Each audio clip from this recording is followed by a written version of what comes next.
I'll never get used to that. I know the voice. She comes in. All right, everybody. Welcome back to Tuck Rule Takes, the self-proclaimed greatest Patriots podcast out there, the hidden gem of New England, if you will. The podcast that you didn't know you needed, but now that you're here, hop on the bandwagon, buckle the fuck in. I am Mike Sullivan. With me, as always, my Patriot pal, the shirtless wonder himself, but he's wearing a shirt today, so I'm sorry, everybody. No, he's taking it off. If you're watching on YouTube, he is taking it off. Liam McDade, tell everybody how you're feeling. I am feeling spectacular now that I am freed from the oppression of garments. You know what? Maybe for the week one podcast, we'll do a shirt. We'll do like a both shirtless one. We got to grow to that. We got to build. We can't just jump right in. That's over ambitious. Yeah. I don't know. I feel like we'd have to check with Couch Guy Sports anyways. Yeah. Speaking of Couch Guy Sports, once again, as always, big shout out, big thank you to them. They are letting us talk to you for a half an hour, 45 minutes, an hour each week. Who knows? While you are here, though, if you like how we sound, hop on to couchguysports.com. Not only are there podcasts there, any sport you're looking for. Liam actually has a Celtics podcast out there as well. Hop on whatever you're looking for there. There's blogs too. So if you like to read, get some knowledge, do that. If you just want to watch videos while you're at work or listen to podcasts while you're at the gym or doing whatever you're doing, we got everything you need there. Okay. But Liam, we are going to be playing football tomorrow.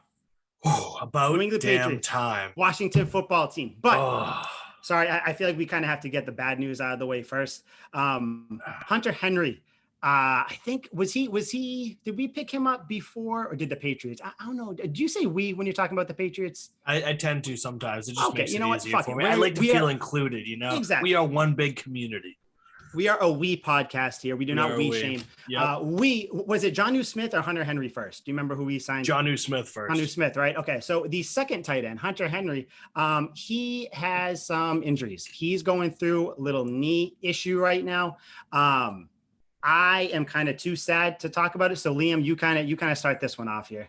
All right. So I will paint this picture for you. I actually have all his injuries written down in chronological order. Hunter Henry has been one good man. I love somebody who does their research. There we go. I've been a huge Hunter Henry fan since he was coming out of Arkansas. I played tight end and fullback in high school, so I'm a sucker for those hard-nosed positions that do blocking and have some glory. So I loved him coming into the league, and I've watched him through his whole career. And when he plays, he's spectacular. But that's one of those things. It's a if he plays, when he plays. Mm-hmm. So let me give you the quick rundown here. In his rookie year, he missed half a game with a concussion and one game with a knee strain. Not a sprain, a strain. So not bad. 1.5 games his rookie year. We're off to a good start. That's not bad.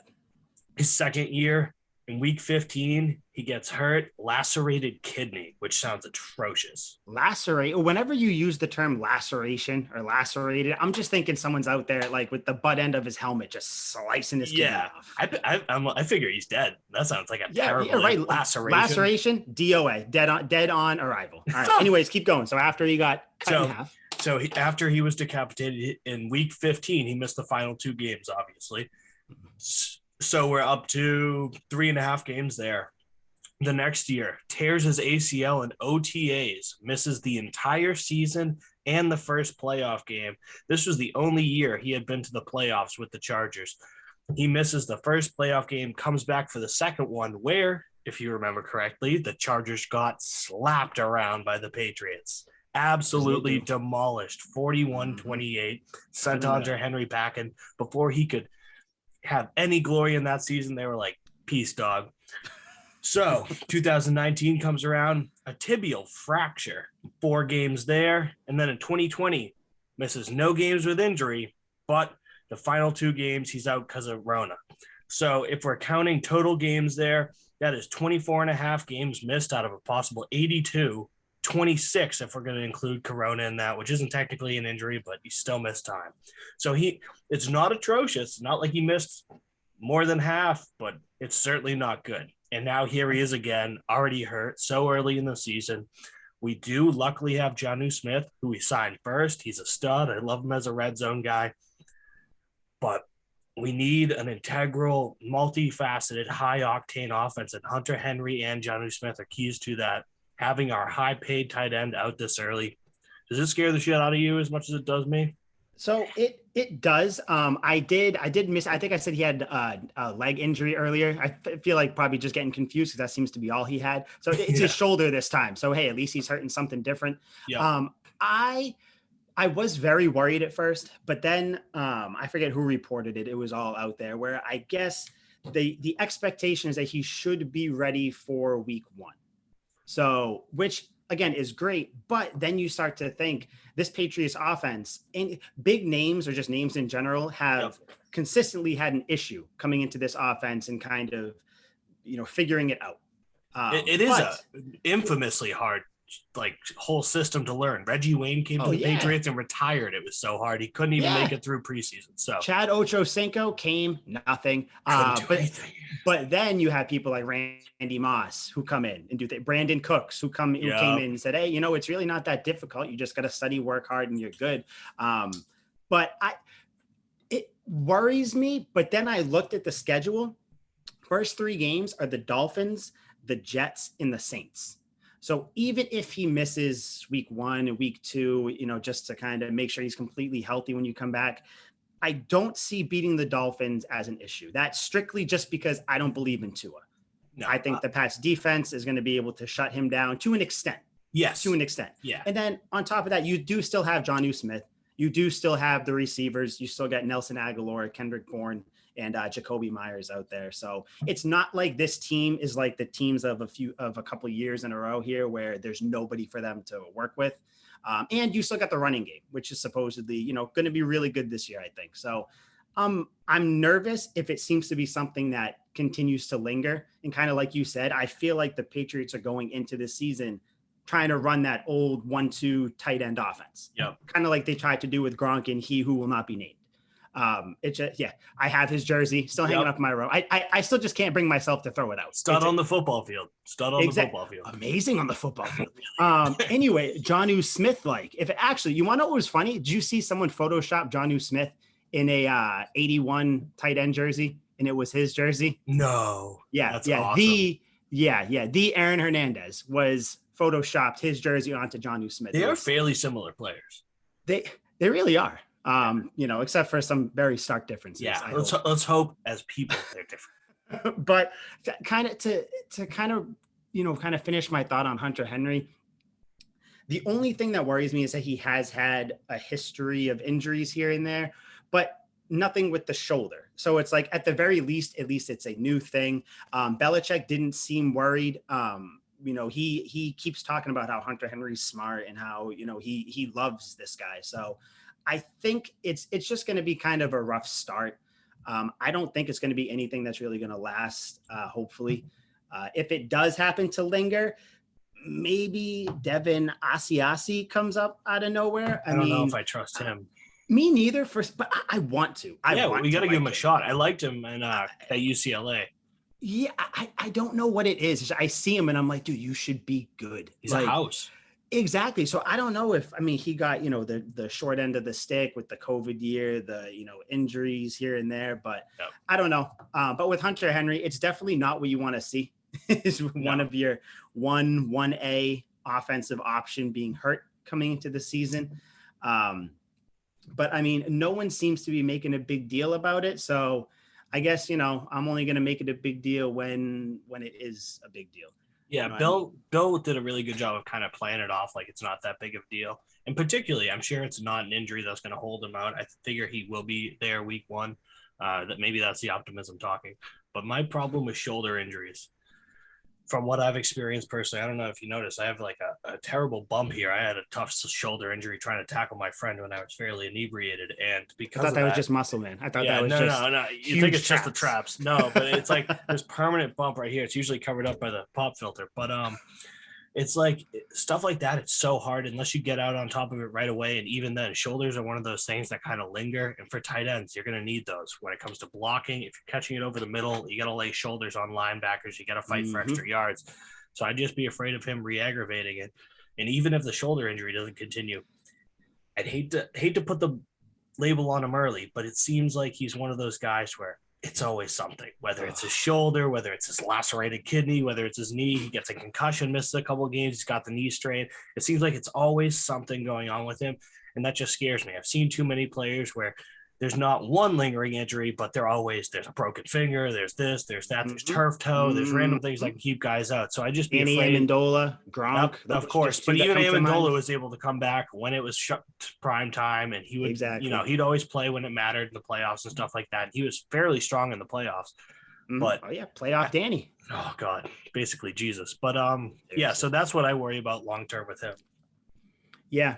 I mean, like you said, I didn't even think of that with the blocking. Because that's another thing. I mean, the Patriots need their tight ends to block too. Yep. Oh, heavily. Bill runs an old school style. Exactly. And that's what he's doing too. I mean, it's pretty obvious. He beefed up the offensive line. He brought 2 tight ends in that can block and catch and everything. So I don't know. I hope it's nothing. Like you said, everybody's kind of downplaying it. So I'm just kind of fingers crossed. We are an optimistic podcast, I think. So I'm gonna kind of rock with it's nothing, put him in bubble wrap until week 1. Yep. I don't care. I don't care if it takes him an extra couple weeks to learn the offense. Just let him. I'd rather him take a few weeks to learn as the season starts, as opposed to playing him when he's half injured, half healthy. Of course. And then all of a sudden he's out, week 8 for the rest of the year. Yeah, as of right now, we'll leave it as a problem to future Henry. Right now, I like to think we're okay. Exactly. Speaking of injuries, though, another injury for the Patriots, Christian Barmore. I hope I'm saying his last name. I've never actually heard anybody say his last name. I've always just read it. So fortunately, I watched Alabama a couple of times this year. I'm like 88% sure it's Barmore. Well, that's what we're going with. That's going to be his name. So Mike Reese reported he has a foot/toe injury. He sustained it on Sunday, and he's just kind of been out since, for the most part. So I don't know how much he was going to be factored into this defense, but all the reports coming out of training camp were that he's lighting up the field. He's looking good. He's looking like someone who can kind of come in and make an immediate impact. And of course, in Patriots fashion, which I don't know if you've looked back in this, I did a couple months ago. So many of Bill Belichick's draft picks get hurt their first year. And I don't know if that's because, you're getting value, and the reason you're getting these value picks is because they do fall due to injury concerns. I don't know, but it seems like Christian Barmore is kind of going to be another one of those guys. Like I said, I don't know how much he was going to contribute, but it kind of sucks, especially for a front seven that, everybody was expecting to be, top 5 in the league. You know what I mean? Of course. I think it's a developing problem. He's not a necessity because Bill has always run a interchangeable defensive line. He'll bring guys in for certain situations. He likes Lawrence Guy to block stuff up the middle. I'm sure Barmore would have played a similar role to that. So running up the middle, I don't know what their plan was all through training camp. Every time I heard about Barmore, I heard he was absolutely crushing it. Once they strapped the pads on, he was locking it down in the interior run game. They would run it up the middle, and he would be right there to disrupt the play or make the play. Yep. And, I think he only played 2 or 3 practices and then was done. He was injured coming into camp. I remember I went to the first couple practices. He wasn't playing. And then he came back when I wasn't there. I heard great things. And of course, now he's hurt again. So I don't think it's a huge problem. It's not like if you lose your defensive tackle, the season's over or anything. But with the way Bill runs things, it would obviously be much better to have all his personnel in there to attack everyone in the right situations. Yeah. I mean, kind of like you said, with how Belichick does everything on his defense, at the very least, they seem to be set on, the defensive. I mean, not set. Of course, you want as much depth as possible for these issues, for injuries. But I mean, if you're going to take an injury somewhere, it's going to be a rookie guy on the defensive line. You can handle that. You can take that hit. I'm not really worried about it, but I think it would suck because there's a growing hype behind him. So if he does happen to miss his first year, it's just like, I mean, I don't want him to fall the way of like, maybe something happens his rookie season, he doesn't play. And then his second year, he, only plays a couple games and then he's gone. So it's just another person that's promising and, something happens, but that's too much doom and gloom. Yeah. I just want to bring up another injury just because, I figured, like I said, we get the bad stuff out of the way first. But maybe, I don't know if someone should tell Hunter Henry or Christian Barmore, I don't know if they've heard of this thing called the Exo Gun. I know that you've heard of it, Liam. I know that I have heard of it as well. Best believe. I'm sure that Hunter Henry has done a workout and felt like he needs a massage after. Maybe the masseuse is gone for the night. Who knows? Hunter Henry's a good worker. Yep. Well, I would tell him, like I'm going to tell you and everybody listening, you can get your massage without leaving your house or wherever you are. Do not let the pain and soreness slow you down. Exogun revives muscle, boosts circulation, and releases energy so you can recover faster and live better. You're not on the sidelines waiting to heal. Take it wherever you need it. Work, the gym, the trail, at home, at school, wherever you want. Put the power of percussion massage treatment in your hands. It's portable, adjustable, and powerful. Exogun is trusted by the pros to deliver the ultimate in recovery. Like we said before, you can even use it for percussion therapy. Now, some of you might not know what percussion therapy is. I did not know until a couple of weeks ago, but let me tell you, it boosts muscle function and recovery by penetrating deep into the muscle tissue with a series of rapid, concentrated, pulsating strokes. That's the best part of this ad read. Gain back control of your body and achieve long-term pain relief with Exogun. Get 10% off with the code CGS10 at checkout. It comes with a charger and a carrying case as well. Again, go get your Exogun today and treat yourself to a massage at a moment's notice. Now, the good news, which I think was bad news. I don't know with this guy. The good news, all I'm going to say is a name, and you just tell me what you think of this guy. Nikhil Harry. Have you heard about him? I have. And if I were to put one word toward Nikhil Harry, I would put disappointing. I don't want to say that. Putting it lightly. Yep. We saw the Nikhil Harry experiment for 2 seasons now. He's had flashes, but only flashes. Few and far between of actually making plays. And when you spend a first-round pick on him, that is absolutely the last thing you want to hear. Just too high of value to waste on somebody that's not contributing all that much. Mm-hmm. Although his stock appears to be heavily rising. Yes. Nikhil Harry to the moon type deal. I am hearing nothing but exceptional things about Nikhil Harry all through training camp. And like I said, I went to the first couple training camps, and I'm going to berate him if he wants to be traded. I'm like, yep, screw you. Every catch he made, I was like, Houston's going to love that. The Eagles are going to love that. I can't wait to get you out of here. Yep.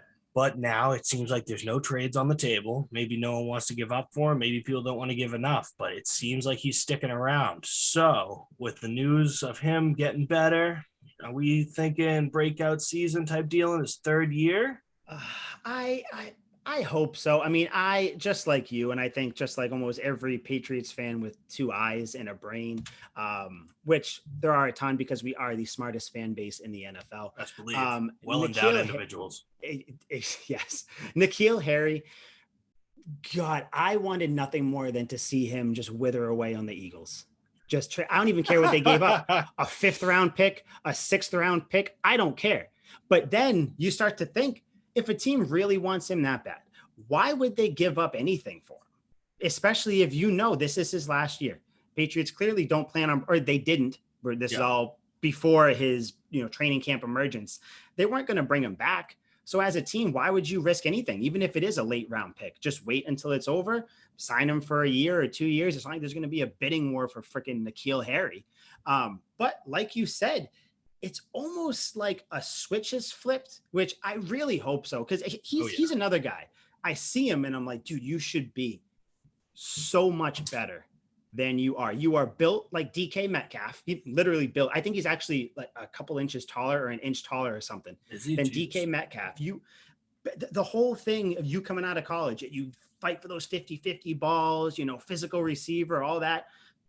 But all we've seen is the complete opposite of that. You have cost this team drives. Yep. And I don't want to say wins because it's always more than one play, but you've stalled drives with holding, just different dumb calls, bonehead decisions, not blocking, whiffing on the route, giving up on the route. Yep. It just, I didn't think there was any chance for him.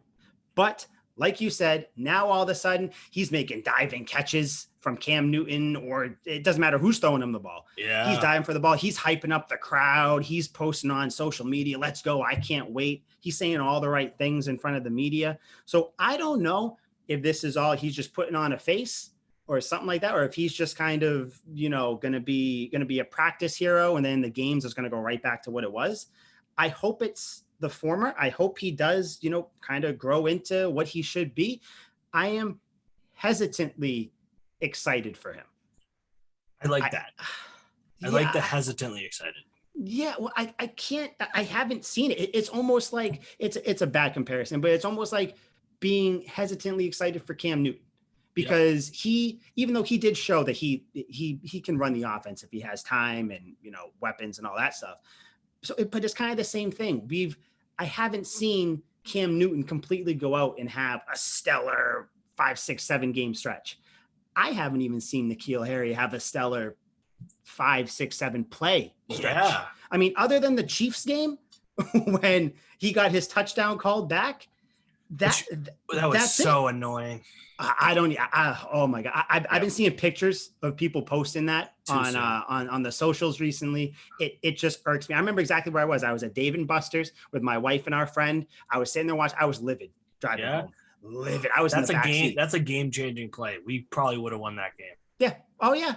That was the same game where Mahomes was called in the turf or in the ground or whatever when he fumbled it. And I don't. This isn't. That was we're not, awful too. Got taken back for a touchdown. That's so shitty. See that, but you know what? Whatever. You live. You learn. Who knows? Exactly. So Nikhil Harry this season. Do I think this is going to be his, third year big, prove it year? I'm going to go against everything I've thought of this man, and I'm going to say yes. And it pains me to say it because I know he's going to hurt me. In the end. But I think so, because I think him and Cam Newton have a connection. I think, Cam talked about him all year. Cam seems to love him. Exactly. And what happens when your quarterback loves a receiver? He's going to keep giving him chances. And if Nikhil Harry can just get his shit together, maybe he can make the most out of those chances. Do you think this will be his breakout year? I don't. I really don't. I flat out don't. I don't want to be that guy, but looking back at Nikhil Harry and what people liked of him coming out of college, it just seemed like it wasn't enough to translate to the league. Like, I went back and looked at Nikhil Harry, all the stuff they said about him coming out of the draft, and he did have exceptional ability at Arizona. But the things they really highlighted about him, like you said, were the 50-50 balls and creating an open space. Mm-hmm. And that's something they slap on a lot of receivers, and you need more than that. In the NFL, the margins for error are so much smaller. Defenders are much better at covering and tackling. So you can't count on a dude who is great at 50-50 in college to be good against top-level guys who are paid millions of dollars to stop that 50-50 play.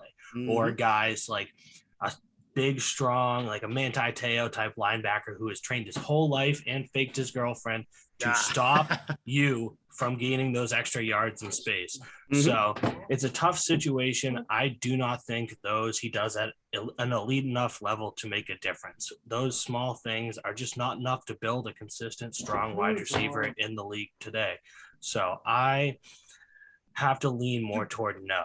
Even though he seems like he's balled out in training camp, he's also playing against Michael Jackson, not the king of pop, rest in peace. Michael Jackson, the cornerback out of my favorite school, the U. But he might not even throw up the U, baby. Yeah, he might not, but he might not even make the team. He's like the 5th cornerback on there right now. So he was making these spectacular training camp plays, and they were spectacular against Michael Jackson and Juwan Williams, who's like the 4th corner on this team. Juwan's smaller, Michael Jackson's smaller. Nikhil, like you said, he's got good size on him. He's got DK Metcalf type size, maybe not as built as like a brick shithouse as DK, but he's certainly up there. He has more intangibles, better body than both those guys, so he should be making plays over them.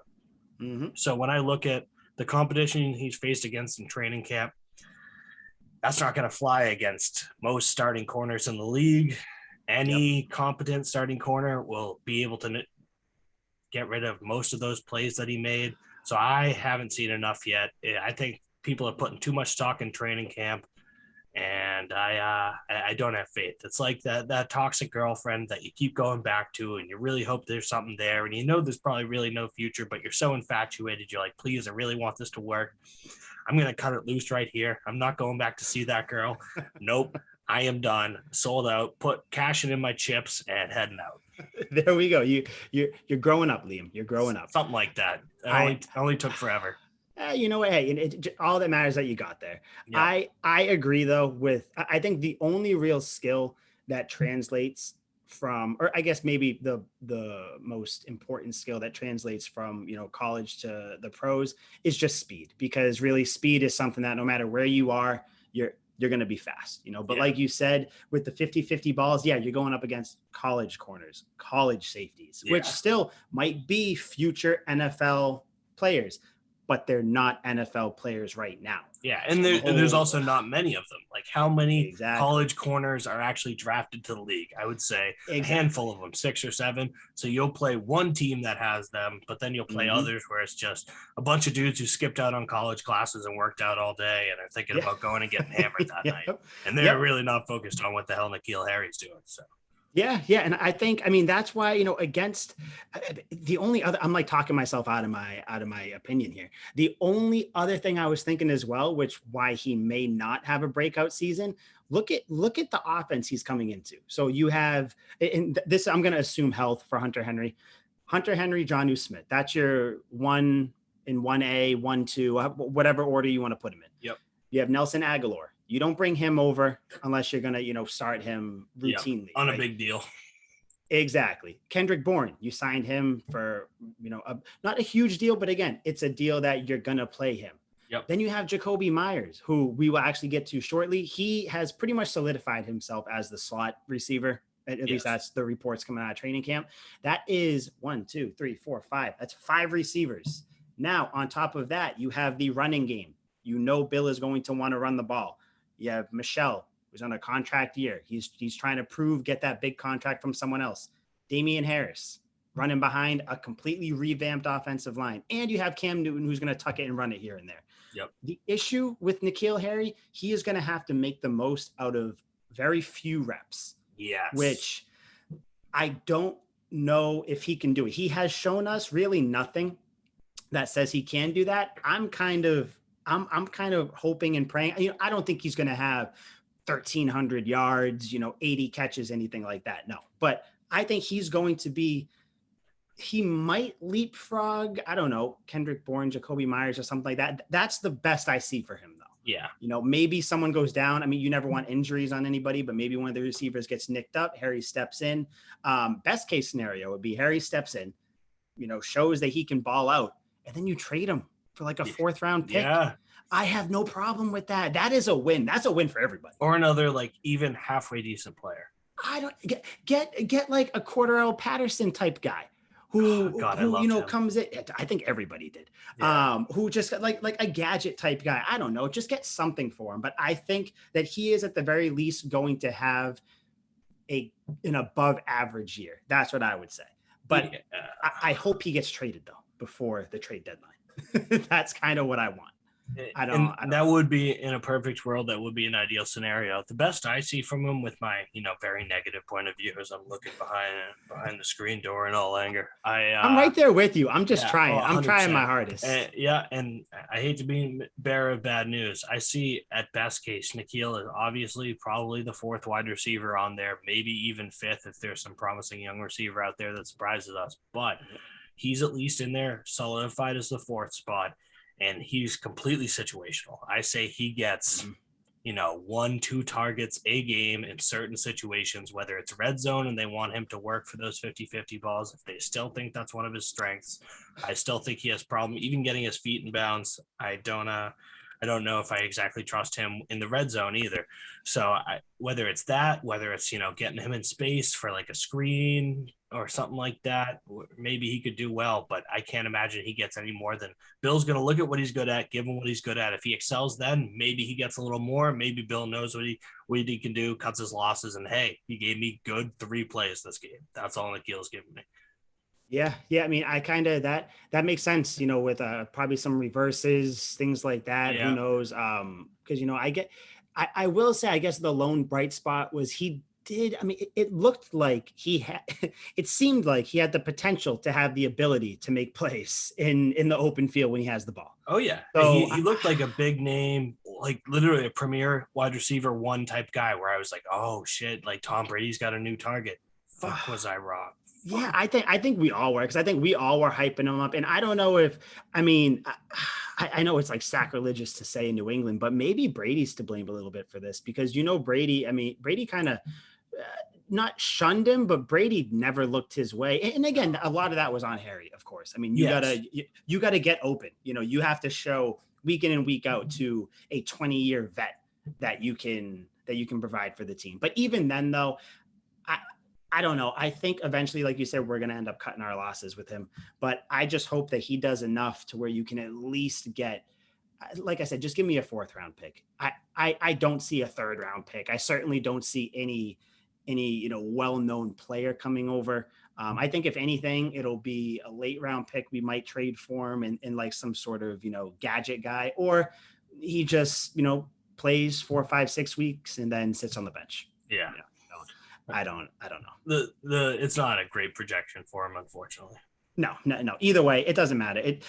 Nikhil Harry, though, he's a receiver I don't want to talk about. Who I do want to talk about, brought up really quick before, Jacoby Myers. This guy, this is how you tell the difference between someone who seems to bust his ass and do what he can, and then you have a 1st round pick like Nikhil Harry, who, I don't know, rumors were around there that he seemed like, I don't know, he maybe had that 1st round pick attitude. Jacoby Myers comes in here, and you would think he's the one that got drafted in the 1st round. Seems like he has solidified, like I said, or like I mentioned, his starting role as the new slot receiver, the new Julian Edelman. I think, which, given what he did last year with in the year before, I mean, I'm all in on Jacoby Myers. I think he is going to have over 1,000 yards receiving easily. Really? Easily. Yeah, I think so. I like that. I mean, definitely with the new additions of Bourne and Aguilar taking plenty of attention, I think he definitely could. I loved what I saw from him last year. Did he play quarterback in college? I just thought of that. He did. I think so, because I think he threw 2 touchdowns last year? Yeah. Because the one at Cam Newton against the Jets was beautiful. He really is a multi-dimensional player. He can work in space. He can catch over the middle and take contact. So like you said, he kind of has like those Edelman traits where he's a classic slot receiver. He's going to get bundled, but he's also going to make tough catches, make plays in space. I like what I've seen from him. And I very well think he could have 1,000 yards. I do. I'm a huge Jacoby Myers guy, and I was afraid he was going to get buried on the depth chart when we signed Aguilar and Bourne. I was like, oh my God, are they bringing another wide receiver? Are they going to sign one more? Are they going to completely get rid of Jacoby Myers? But I think Bill really liked what he saw from him last year. And just like we said with Nikhil, I like to believe Cam really likes this guy as well. There was definitely a connection last year. If Cam connected with any wide receiver last year, it was Jacoby Myers. In clutch situations, he would feed him the ball. He had like, what, a 9-catch game, I remember. I remember because I won money on it. But like, man, I do like what I saw from him last year, and kind of like a toss-up season. Like, you got to take away small parts of what you liked last year. And Jacoby Myers was one of the few bright spots. Yeah. I mean, I think everybody in New England is pretty optimistic about him. Again, what you think he's going to have 800 yards, over 1,000, whatever. I mean, that's neither here nor there. Yeah. But I do think that in this offense, this is still the McDaniels offense. You know, this is still slot receiver heavy. You know, even if you're going to use tight ends. I mean, if you have those 2 tight ends, you know, actually producing, you know, stretching the field is, you know, the phrase everybody likes to say. Yeah. Jacoby Myers should eat underneath.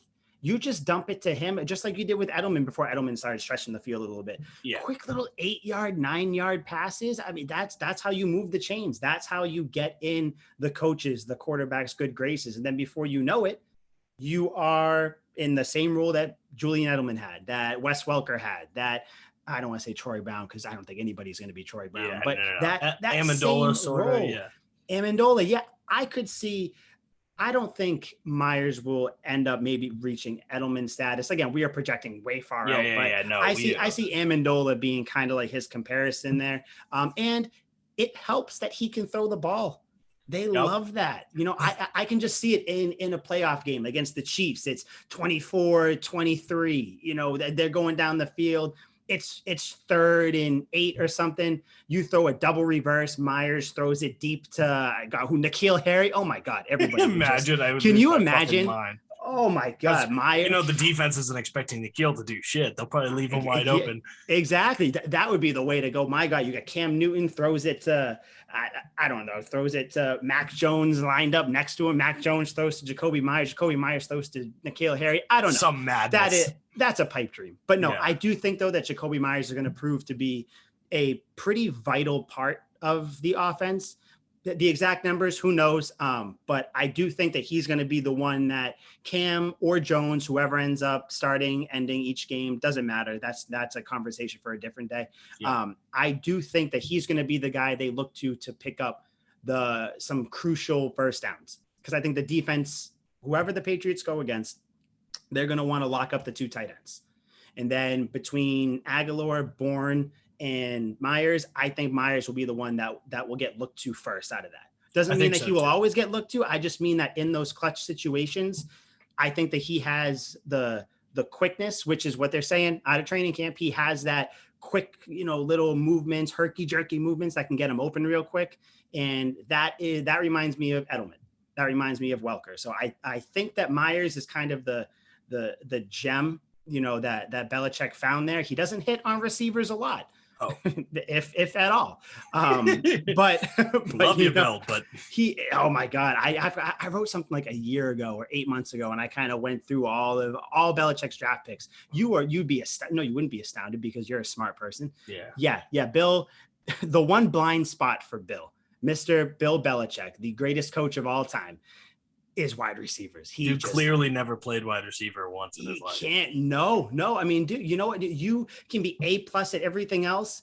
Take the C-, take the D+ at receivers. That's fine. But yeah, Jacoby Myers, though, I do think that he is going to be the one that's gonna maybe not beat out anybody or leapfrog anyone, but I do think that he's going to be a vital piece. And it seems like you're kind of on the same page. Yeah, I think you make a strong point there. And honestly, I didn't really think about it as much until we bring this up now. But when it comes to receivers, quarterback connection, chemistry is everything. And he's going into a year with basically 4 brand new receivers, including the new tight ends. And, when you're a quarterback, you want to know exactly where the guy's going to turn around. If they're running a 10-yard hitch, some guys stop immediately at 10. Some guys will cut it short. Some guys go a little longer. You want to know exactly where that guy's going to turn around, because you want to release the ball before they're turned around, before they're looking for the ball, before the corner's looking for the ball. So like you said, in those clutch situations, Cam already knows, all right, Jacoby takes 2 steps and sharp cuts in on this slant. I can get him 8 yards over the middle, and then that's an easy first down. He's gone through this already. I really think there's a lot of merit there for in those clutch situations when we need a first down. Slot receivers are one of the hardest positions to cover too, because you can motion them all over the field. They're already a step back from the line of scrimmage. They're working in space anyway. If you can get somebody with Myers' speed and that great chemistry that he already has with Cam, there is a very, I wouldn't say very high ceiling, but there's like a theater type ceiling, like a very large ceiling. It's up there. It's not tremendous. It's not huge. We're not talking about Sistine Chapel type ceiling, but like a pretty high up ceiling. One that if you let a balloon go, you're not getting that balloon. A satisfying ceiling, I think. Yes. I think Myers are going to satisfy a lot of Patriots fans this season. Kinky. In more ways than one. Who knows? Yes. I don't know what he's got going on. Yeah, hey. You think? More power to him. I think we both agree. Yes, I love your analogy where if you let a balloon up, it's not going to go with the sky, but you're going to be upset because you can't get it. That's the ceiling I think that Myers has. Now, I do want to talk about the Washington football game real quick before we get out of here. But I do just want to say one quick thing. I kind of mentioned it to you before we came on here. Just a quick little tidbit. Trent Brown, he left, came back. I always like to bring this up because the whole notion out there is that Bill Belichick runs some sort of insane asylum where he's torturing his players and forcing them, not letting them eat lunch before meetings. My God, the horror. I feel bad for all these players, but then you have someone like Trent Brown who comes out and says, guess what, guys? I'm having fun. The F word that you don't hear around in New England. Fun. Patriots? Excuse me? Exactly. He's having fun. So that face exactly. That's why what all your Cassius Marshes out there who are like, what? There's no way. I hate him and his stupid tattoos. It's terrible. But that was it. We don't even need to talk about it. Whenever I hear Patriots players saying that they're having fun, I always like to throw it out there. Yep, so, we're gonna jot that one down in the notebook. That's one person who's been having fun with the Patriots. So we're gonna build on that. By the end of the season, I'm going to have a tally of all the players who have said they've had fun, and you'll see. I guarantee you, we're in. I don't want to say double digits because that's only 10. We're going to be in the dozens. All right, the dozens of people. Yep. But anyway, speaking of fun, Patriots football is back tomorrow. Woo! Washington football team, name to be determined, which they need to find a name because the WFT abbreviation pisses me off because I always think it's WTF. And then it just, that's just where my mind goes. Preseason games we never used to care about them because it was always Brady, whoever coming in here. But now I think they kind of matter.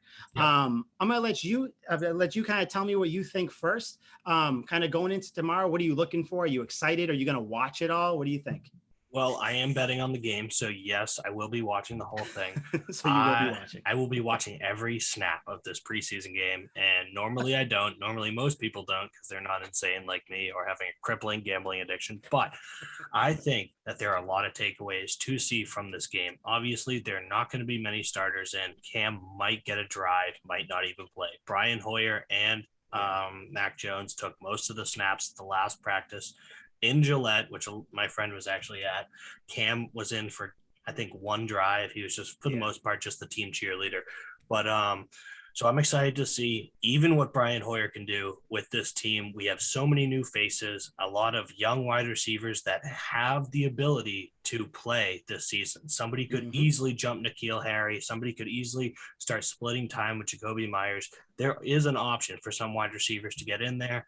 And like you mentioned earlier, I would love to see Devin Asiasi and what he can do. He's been healthy. It's a shitty year to come in and be a rookie in 2020. So I would love to see him get out on the right foot.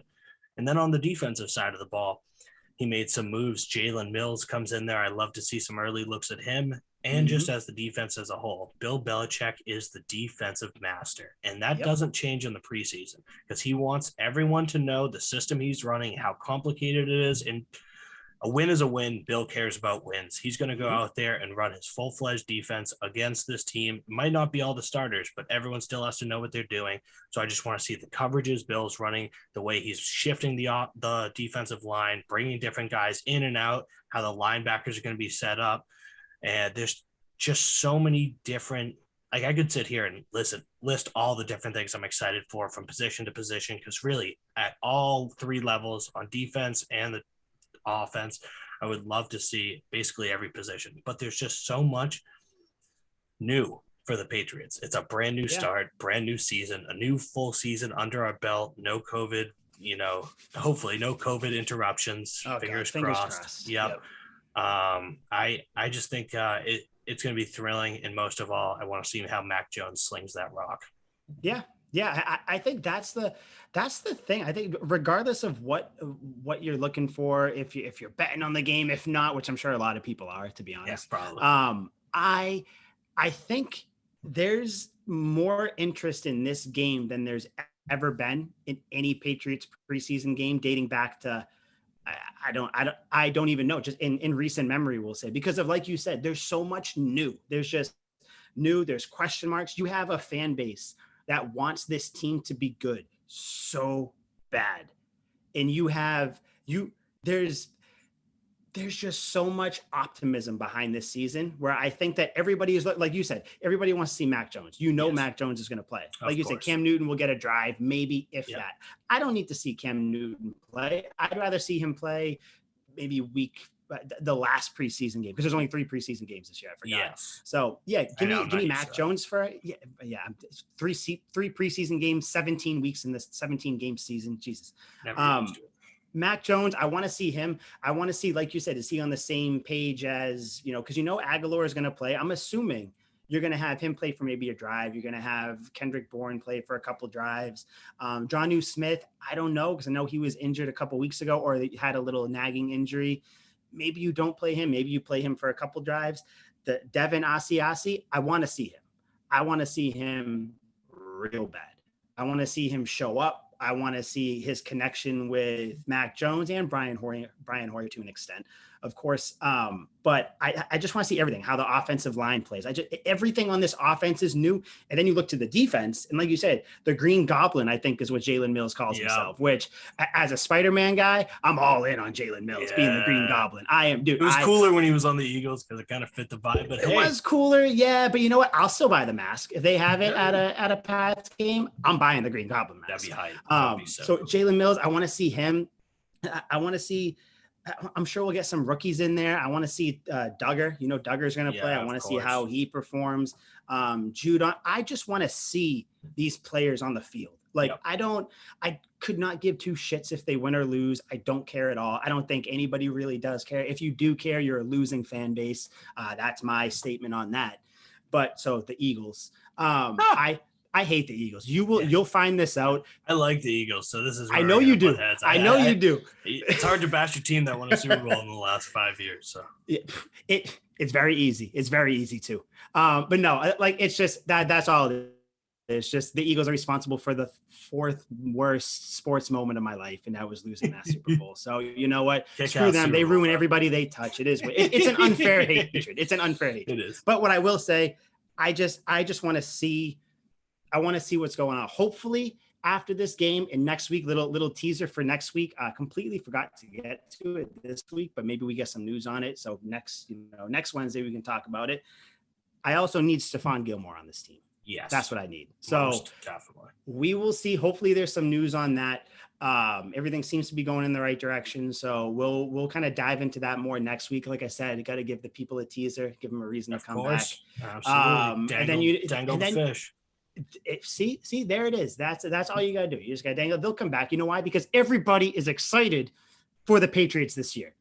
Oh, you got to grit the teeth and all that shit. I'm ready. But yeah, that's see the trap, the whole bump that looks like a bump, but it's really a muscle. See, I know what you're doing. Look at you. She's looking like Brock right Lesnar. Here. No, you gotta find. Yeah, you can't see that. But it's well, you know there. what? Well, it's kind of fun to play with. I like. Oh God. Like a scratching a record, like. Okay, well, yeah, record scratch moment here. We're gonna get off that because I got goosebumps. Yeah, I think that's it. I just want to see what everybody looks like. I know this isn't gonna be perfect. I just wanna see everybody play. To be honest, I want to see Mac Jones out there in a number that's not 50. I just want to see everybody. I love that Belichick does that. By the way, it's like, listen, rookie, you're gonna get some absurd number and just they got to work up the totem pole. Exactly. You know what? This is my little. This is what I really want to see. I want to see Nick Folk kick really good field goals. That's all I want to see. Folk hero. Because that's it. I just I'm going to start easy for preseason week 1. I want to see Nick Folk do well, and I just want to see Patriots players in Patriots jerseys doing Patriots things. Yes, that's it. That's it. I don't care who wins. Simple answer. Exactly. Yeah. Don't care. No injuries, please. I pray to God. Yep. No injuries. That's moment of silence for the football gods. No injuries. Ooh, almost fell asleep. That was beautiful. So I think I don't. No injuries. Give me good kicking, and I just want to see players in jerseys. Anything else you have to add for the people before we let everybody go on? Gonna be a kick-ass season, baby. Let's get it going. Gonna be a kick-ass season. Long awaited. Finally, I get that rush. Oh. Let's go. Remember, the North remembers, bitch. We know all the shit you people talk. The more we, oh God, just wait. We're gonna have to do this in person. Maybe have some drinking games as we play, and then we're just gonna get crazy. Yeah, I'm going down to Florida to visit you. Don't you worry. We'll meet halfway. Well, no, that'd be dumb. Yeah, you come here, then I'll go up there, and we'll be good to go. But yeah, so next week we will be back again. Hopefully with some good things to say on the Stephon Gilmore front. Please, no more injuries, all that fun stuff. I, again, am Mike Sullivan. You are Liam McDade. This is Tuck Rule Takes. You is, I am, we are. See you guys next week. Later. See ya.